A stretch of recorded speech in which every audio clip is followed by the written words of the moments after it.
5 মাস আমরা একসাথে বাথরুমে ভিতরে গেছিলাম, আর জোর করে ওর নানা রকম কাজ করছে।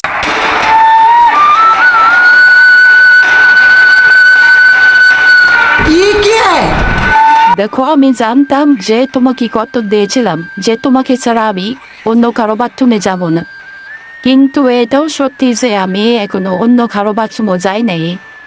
5 মাস আমি ওর সাথে থেকেছি বর্ডারের এক জঙ্গলের এক বাথরুমে।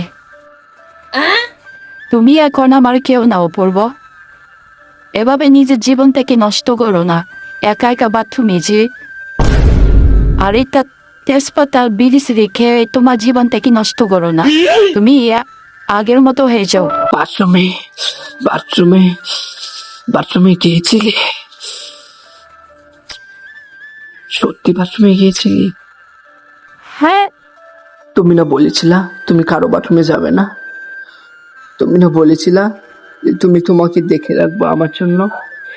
এই তোমার বাথরুম দেখে রাখা।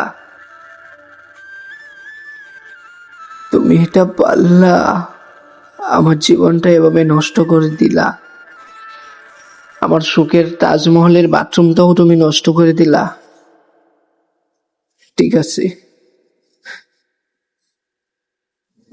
যাও যাও যাও যাও।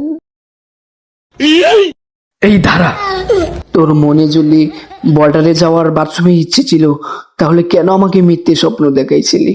হ্যাঁ, কেন আমার জীবনটা এভাবে তছনছ করলি?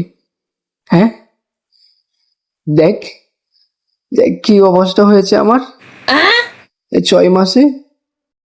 হাই রে বেঈমান, গত 6টা মাস তোকে কোথায় কোথায় না খুঁজেছি।